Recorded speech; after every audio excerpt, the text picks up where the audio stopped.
ফুল ফুটুক আর নাই ফুটুক, আজ বসন্ত। জানুয়ারির শেষের দিকে এসে এই বসন্ত যেন আগমন ঘটায় যায় ফুলপ্রেমী মানুষের হৃদয়ে, এবং পুরো ফেব্রুয়ারি মাস জুড়েই চলে ফুলের সমাহার। কিন্তু বসন্তের ফুলরাজ বা বলি বসন্তরাজ যাকেই বলি না কেন, সে হচ্ছে পলাশ ফুল। একদম বসন্তের শেষের দিকে এসে হালকা গরমে তার আবির্ভাব হয়।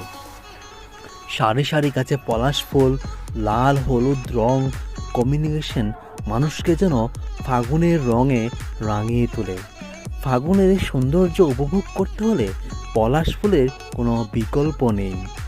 তাই তো পলাশ ফুল যেন বসন্তের ফুলরাজ হয়ে ভেসে ওঠে মানুষের মাঝে। এক একটা পলাশ ফুল দেখতে এতটাই সুন্দর হয়, যদিও এটিকে মানুষ সেইভাবে ব্যবহার করে না, কিন্তু গাছের তলায় বা গাছে যখন এই পলাশ ফুল ফুটিয়ে থাকে এত সুন্দর লাগে। বসন্ত রাজ হিসাবে এই ফুলটাকে দারুণভাবে মানিয়ে নেয়।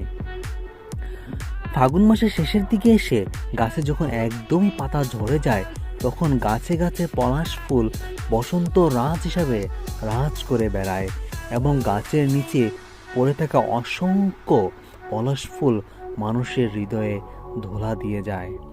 বসন্ত রাজ হিসাবে পলাশ ফুলের কোনো জুড়ি নেই।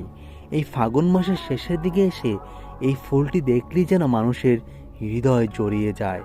এত সুন্দর ফুল, এত সৌন্দর্য মানুষ উপভোগ করে। প্রতিটা ফাগুন মাসের শেষের দিকে এই ফুল দেখা যায় গাছে কিংবা গাছের নিচে অসংখ্যবার পড়ে থাকে।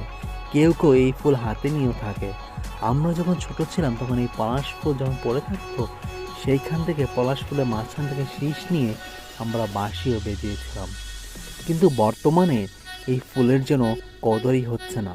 কিন্তু গ্রামগঞ্জ কিংবা রাস্তায় যখন কেউ এই ফুল ফুটতে দেখে, তাহলে তখন মনে হয় যেন আগুন ঝরছে, লাল রঙে রাঙিয়ে তুলছে নানান স্থাপনা এবং রাস্তাঘাট।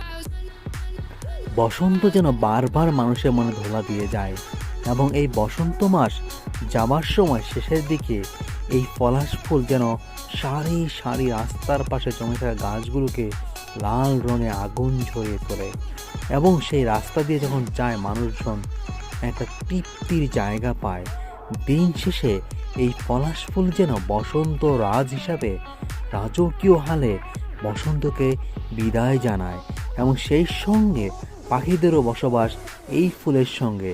টিয়া পাখিরা এই বসন্ত ফুলকে, বসন্তের রাজকে